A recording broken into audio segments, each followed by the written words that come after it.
Empezamos con la portada y con el diario El Universo del Ecuador a propósito del titular que le da versión absoluta a la versión oficial.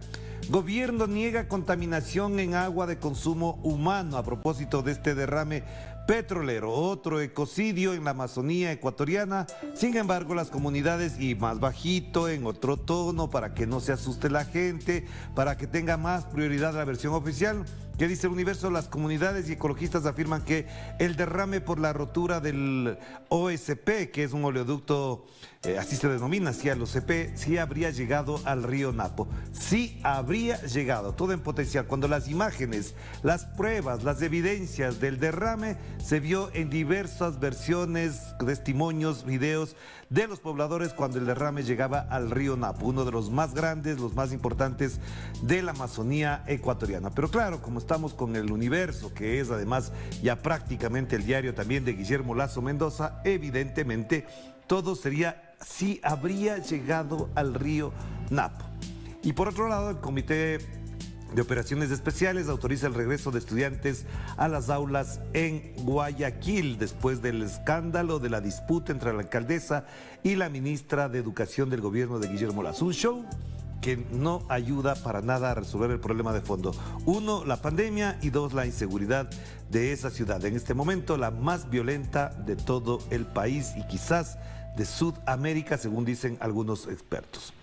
Vamos con la siguiente portada, página 12, a propósito de lo que se sigue discutiendo en Argentina ya más de 40 años, las ausencias, es decir, aquellas personas, niños, hijos, ciudadanos argentinos desaparecidos durante la dictadura. ¿Qué dice la nota de página 12?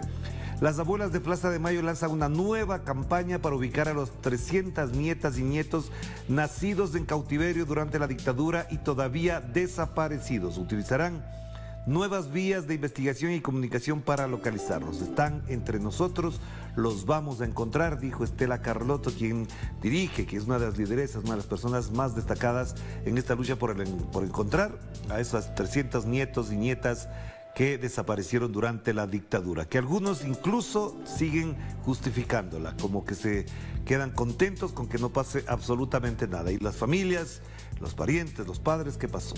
Nada. La República de Perú empieza con la cosa que menos le importa, creo, a los peruanos. ¿Qué pasa con los ex candidatos presidenciales? Ya no cuentan. Lo que preocupa es esto de aquí abajo.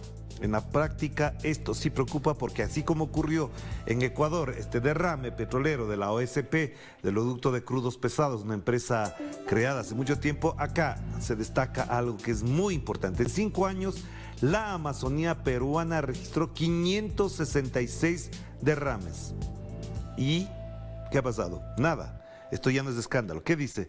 Lima está condenada al efecto devastador del derrame de petróleo que se ocurrió hace pocos días atrás de 11.000 barriles de hidrocarburos de la empresa española Repsol en el mar de Ventanilla.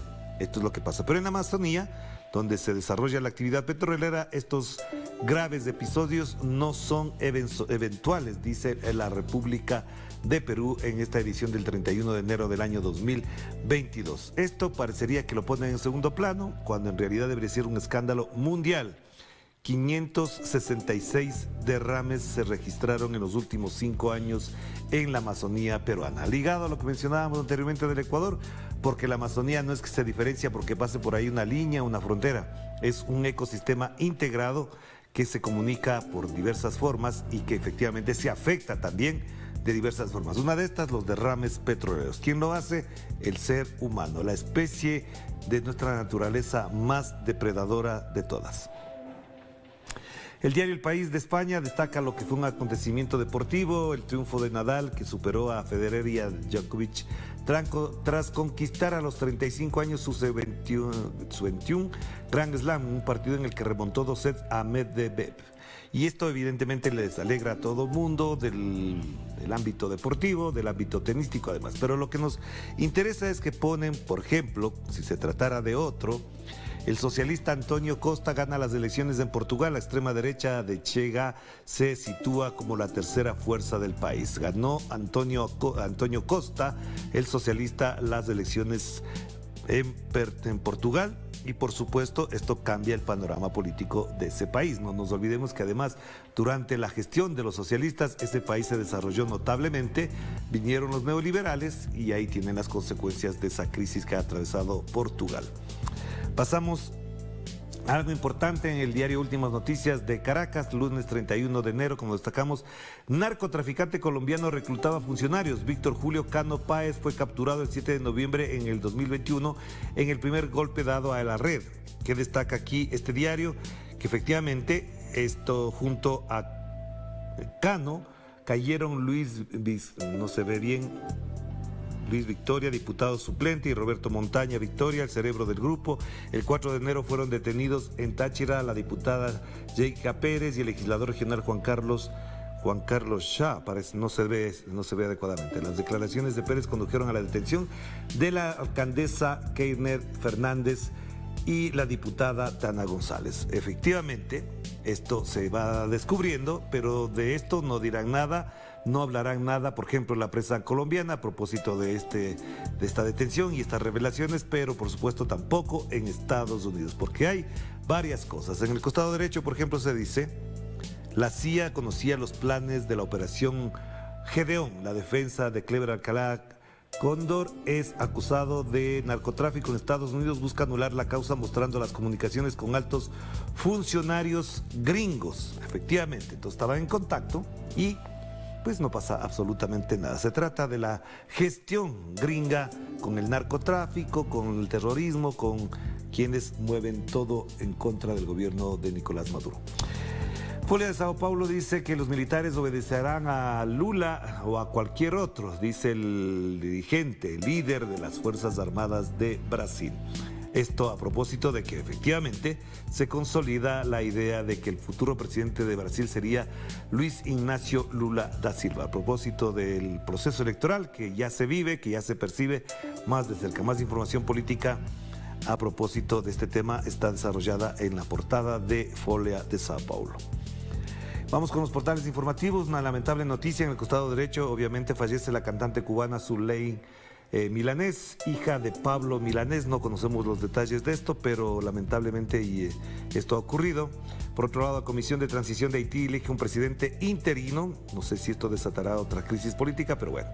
Y el Partido Socialista gana las elecciones legislativas en Portugal, lo que ya destacábamos de la portada del país de España. En cambio, la noticia más importante: Venezuela recibe 1 millón de dosis de la vacuna cubana contra la COVID-19. El presidente de Venezuela, Nicolás Maduro, ha hecho reiterados exhortos a la población a vacunarse contra la COVID-19. Lo que siempre destacamos, las cifras de contagios en el mundo: 375 millones. Es decir, en un mes que termina hoy, 75 millones de personas se contagiaron en el año 2022.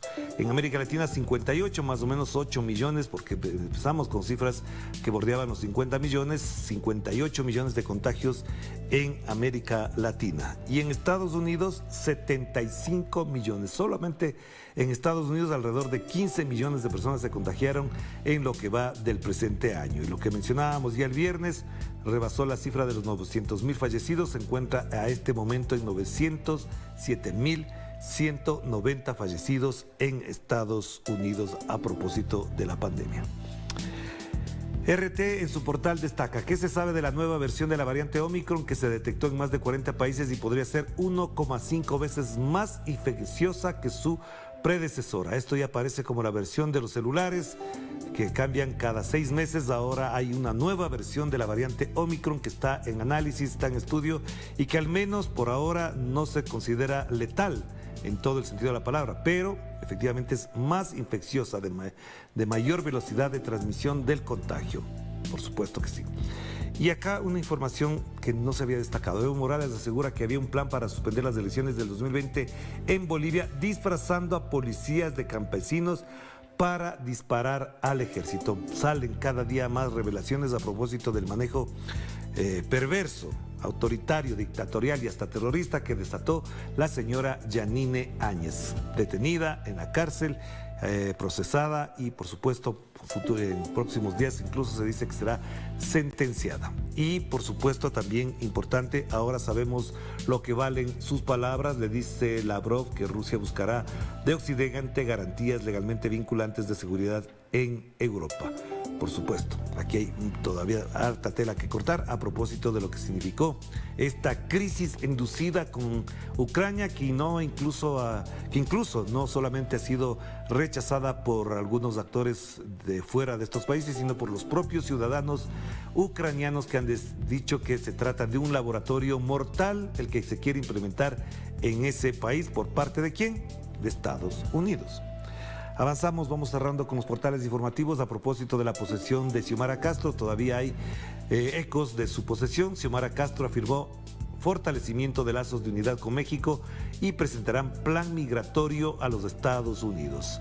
Ya lleva unos pocos días en la gestión y por supuesto todavía hay mucho que hacer en Honduras. Estamos pendientes del impacto, del efecto de las primeras medidas que tome, por supuesto, la presidenta de Honduras, a la cual le deseamos el mayor de los éxitos después de 12 años de una dictadura, como han dicho ahí, neoliberal.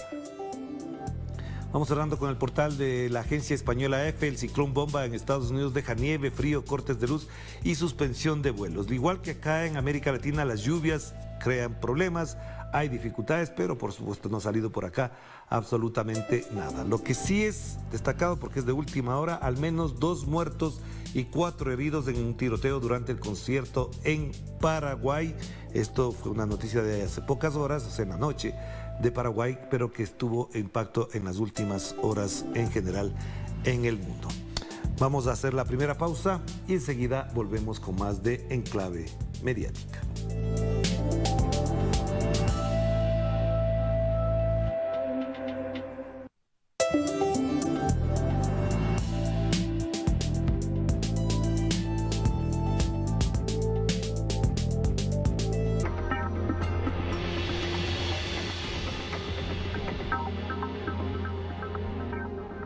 Diariamente ocurren sucesos que influyen en nuestro entorno.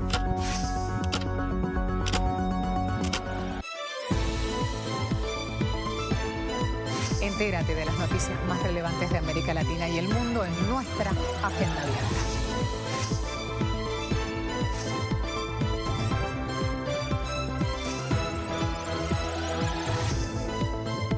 Interactúa con nosotros a través de nuestras redes sociales.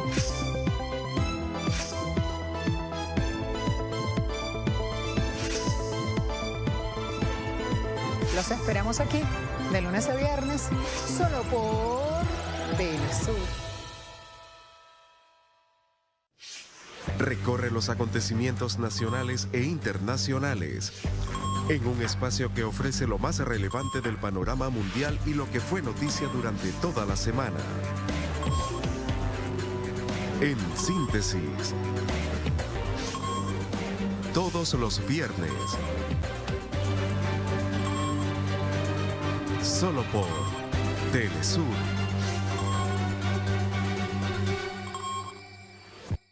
Compartimos su sentir, exaltamos sus logros y mostramos su realidad. Nuestro enfoque es global y nos mantiene en sintonía con los pueblos. Los países caribeños también reciben nuestra señal. Con entusiasmo seguiremos transmitiendo para ellos, porque somos Telesur, la señal informativa de América Latina y el Caribe.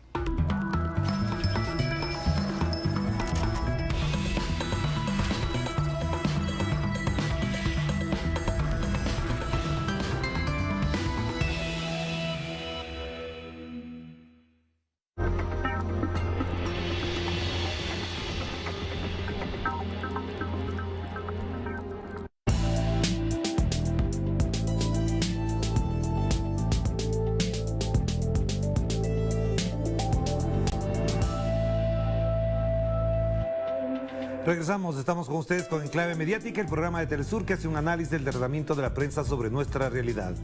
El cerco criminal de Estados Unidos contra Cuba, que cumple 60 años este 3 de febrero, sigue. En varias ciudades del mundo se movilizaron este fin de semana contra ese bloqueo y en Cuba se realizaron caravanas en las ciudades de Santa Clara y Bayamo. Veamos más detalles en la siguiente historia con nuestra corresponsal Fabiola López. Te escuchamos.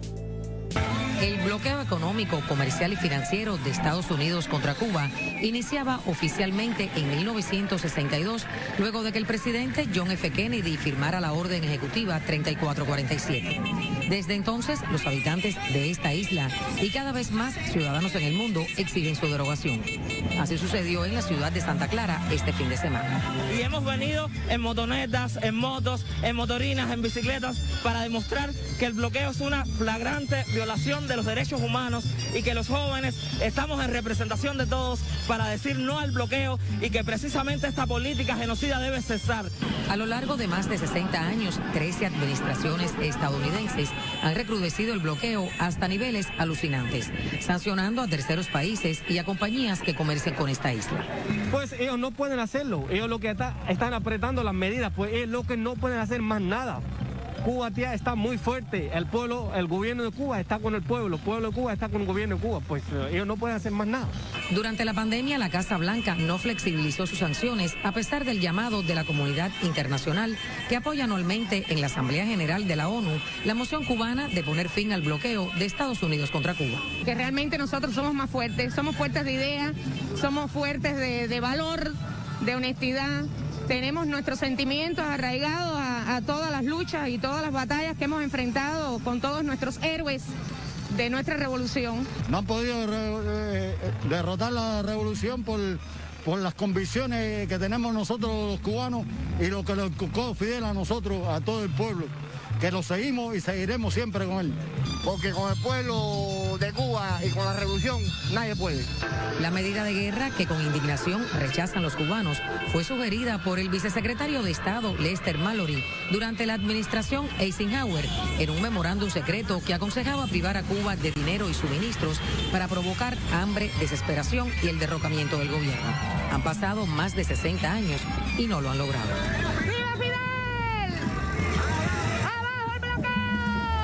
Fabiola López, Telesur, Santa Clara, Cuba.